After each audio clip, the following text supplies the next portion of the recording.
Good day everyone! Welcome back to my YouTube channel, Halina't Matuto't Maging Mattinik. So for today's video, ang gagawin lang natin ay mag-review tayo para sa upcoming midterm examination in mathematics in the modern world. So, let's start! First, formula of angle of rotation. So ano formula natin? So we have 360 degree over n. Formula of angle of rotation, 360 over n. Next question, it follows the rule that as the distance from the center increases, the angles formed by the radii to the point and the tangent to the point remain constant. Ano pong tawag doon? Yung angle na na-form ay same lang ang measurement, remain constant. The answer is equiangular spiral. Next, it starts with general statement or rule and reaches a specific conclusion. General to specific, the answer is deductive reasoning. Next, a chart that enables us to display the given information in a visual manner and can be solved by using deductive reasoning. A chart, the answer is logic puzzles. Next, is the drawing of inferences or conclusion from known or assumed facts. Drawing of inferences or conclusion. Anong tawag sa ginagawa natin? Ang ginagawa natin ay reasoning. Okay, next. Is the property a shape has when it looks the same after some rotation by a partial turn. Kahit i-rotate mo siya, symmetric pa rin siya. Ang tawag doon ay rotational symmetry. Next is an ordered list of numbers that may have repeated value. Ordered list of numbers, the answer is sequence. Next, a specific case that proves a universal claim or rule is false. Anong tawag doon? Counter example. Next, irregular, repeated, or recurring forms or designs. The answer is patterns. Next, Fibonacci sequence is named after the Italian mathematician who? Sino yung Italian mathematician? Nag-discover ng Fibonacci sequence? The answer is Leonardo Pisano.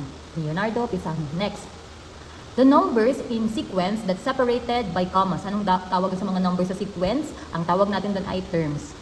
Next, an organism or object that can be divided into identical left and right mirror image halves by a single central plane. The answer is bilateral symmetry.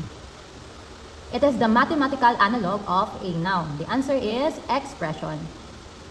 The conclusion formed by using inductive reasoning. The answer is the conclusion. The answer is conjecture. Conjecture. Okay, dito tayo sa part 2. So, need natin determine kung inductive or deductive reasoning. Pag sinabi natin class inductive, nag-start tayo sa specific, then bababa tayo sa general. Specific to general. Pag tinawag naman nating deductive, nag-start tayo sa general, nag-deduct tayo, so hanggang sa naging specific. General to specific, deductive reasoning. Okay, every swan I have seen is white. Therefore, all swans are white. So, nag-start ako sa specific observation ko, kaya nag-come up ako sa general conclusion ko. Anong tawag doon? Specific to general inductive reasoning. Next, all birds have feathers. A sparrow is a bird. Therefore, a sparrow has feathers.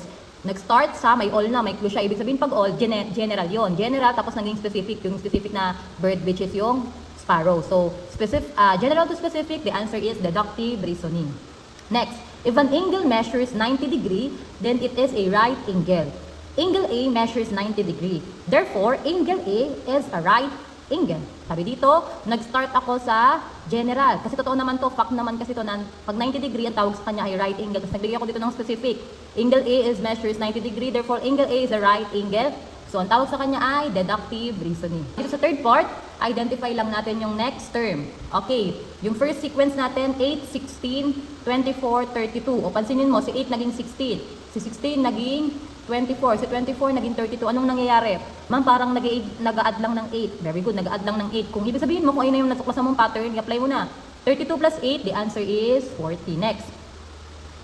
3, 6, 12, 24. Si 3 naging 6. Si 6 naging 12, si 12 naging 24. Anong nangyayari? Parang nagta-times 2 or nagmumultiply by 2. Very good observation. Kung ayun ang nahulaan nyo. Kung alam mo na nagta-times 2, ano kayang susunod? 24 times 2, the answer is 48. Okay, dito na tayo sa part 3, pero nasa tayo? Sa letter B. Sa letter B naman, i-identify mo yung pattern. Hindi mo na-identify yung next term. Yung pattern lang, kailangan mo isulat. So, sequence natin 4, 9, 14, 19, 24. Anong nangyayari? Si 4 naging 9. Si 14 naging 19. So, ang pattern rule natin, nag-a-add 5 lang. Tama, di ba? Nag-a-add 5 lang.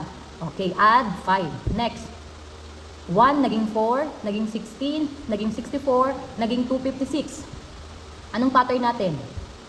1 naging 4, 4 naging 16. Ay man parang nagmo-multiply by 4. Very good. Nagmo-multiply by 4. 1 times 4, 4. 4 times 4, 16. 16 times 4, 64. And so on. Next, dito naman, isosolve natin using a logic puzzle. Gamit itong mga given clues. Okay, identify natin kung anong sport ni Brad, ni Jenny, ni Frank, at saka ni Susan. Oh, let's start sa first clue. Brad plays a sport that begins with the same letter as his name. Okay, ang sport daw ni Brad, yung first letter nun ay first letter din ng name niya. Ibig sabihin, it's either basketball or baseball. Kung basketball o baseball, so ibig sabihin, hindi volleyball, hindi din soccer. So hindi pa natin pwedeng checkan ng basketball at saka baseball ha, kasi kailangan pa natin mamili ano nga ba talaga, basketball or baseball. So okay na tayo sa first clue. Second clue, Jenny has to kick the ball in the sport she play. O ano bang sport yung sinisipa yung bola? Ang sagot doon ay soccer, di ba? Ibig sabihin, sa Ron ni Jenny, chechikan ko ang soccer. Kung alam ko nang si Jenny ay nagsa-soccer, ibig sabihin, ikisan ko na yung volleyball, baseball, at saka basketball sa kanya. Kung alam ko na kung sino yung nagsa-soccer, ibig sabihin, hindi na yun si Frank. X na rin kay Frank, X na rin kay Susan. Okay, di okay na tayo sa second clue. Ngayon naman sa third clue. Frank hit 2 home runs this season. O ano bang laro yung nag-hit? May pamalo tapos ano, yung bola, ay niya, hinihit niya. Ang sagot doon ay baseball, tama? Baseball. So, ibig sabihin, chechikan ko kay Frank ang baseball. Chechikan kay Frank ang baseball. Ibig sabihin, si Frank ay hindi na basketball, hindi na rin siya volleyball. Ngayon, dahil kilala ko na yung nagbe-baseball, ibig sabihin, X na kay Brad. X na rin kay Susan. Ma'am, wala na pong clue. Ibig sabihin, hindi na namin mahuhulaan. Mahuhulaan yun na kasi tingnan nyo, oh, makikita mo na. Mag-focus ka dito sa column ni Brad. Sa column ni Brad, X na yung baseball, volleyball, and soccer. Ano na lang natitira? Basketball. Ibig sabihin, si Brad ay basketball ang sport. Kung alam mo na kung sino nagba-basketball, kisan mo na kay Susan. Ngayon, tumingin ka naman kay Susan. Ano na lang ang sport na pwede kay Susan? Kasi may X na sa baseball, sa basketball, at sa soccer. Ang sport ni Susan ay volleyball. Ngayon, may conclusion ka na. Therefore, ang sport ni Brad ay basketball. Ang sport ni Jenny ay soccer. Ang sport ni Frank ay baseball. And ang sport ni Susan ay volleyball. Next, sa part 4 natin ay solving using a guess and check. Okay, example.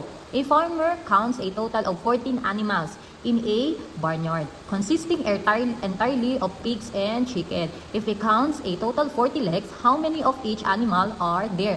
Ang laman lang naman, ang hayop lang naman dun sa farm nung farmer ay pigs at saka chickens. Tapos meron daw siyang 14 animals. Merong 40 legs. Ito yung mga clue natin. 14 animals, 40 legs, pigs and chicken. Ngayon, need nating i-determine kung ilan ang pigs, ilan ang chicken. Dapat pag pinag-plus natin yung pigs at saka chicken, 14 animals lang tayo meron. Okay, manghuhula tayo dyan. Okay, so ilagay natin, meron tayong pigs at saka chicken. Kunyari, ito yung guess number 1 natin. Guess number 1. Okay, ang guess number 1 natin, o sulat pala muna natin, ilan ba ang legs? Ilan ang legs ng pigs? Meron tayong 4. Sa chicken naman, merong 2. Hulaan natin. Okay, times natin. Hulaan natin, kunyari, what if 8? Tapos, kung 8, ilan na lang? 6. Okay, pag pinag-plus pa natin itong 8 plus 6, anong sagot? The answer is 14. Di ba? 14, ibig sabihin 14 animals. Ngayon, identify na natin kung tama yung legs. Dapat ang mag-come up tayo sa 40 ha. 40 daw dapat. Okay. 4 times 8, the answer is 32. Tama? 32. 2 times 6, the answer is 12. Ang sagot ay 44. 44 ba? 44 legs pa meron tayo? Di ba hindi? Ibig sabihin, kung 44 legs, nag-come up tayo sa mali. Okay, hindi ibig sabihin nung titigil na kayo ha. Okay, mag-try pa tayo. Mag-guess number 2 tayo. Okay, mag-try tayo sa guess number 2 natin. Try natin pagbalik ta rin. Kanina, 8 yung pigs. Ngayon, kanina 8 yung pigs tapos yung chicken ay 6. Ngayon, pagbalik na natin. What if yung pigs ay 6? Ang chicken natin ay 8. Pag pinag-plus naman yan, ang sagot ay 14. Right? O ngayon, hanapin natin yung legs. Okay. 4 times 6, the answer is 24. Tama? 24. Next, 2 times 8, the answer is 16. Ngayon, ipag-plus natin. 24 plus 16, the answer is 40. 40 legs. Okay. Nagkamot na ba tayo sa tamang bilang ng legs? Opo. Sa tamang bilang ng animal, tama din po. So, 14, 40. Tama ba tayo? Ito yung tanong eh. 14 animals, tama naman ginawa natin. May 40 legs. Opo. Ibig sabihin, ang conclusion natin, there are 6 pigs and 8 chickens. So, that's all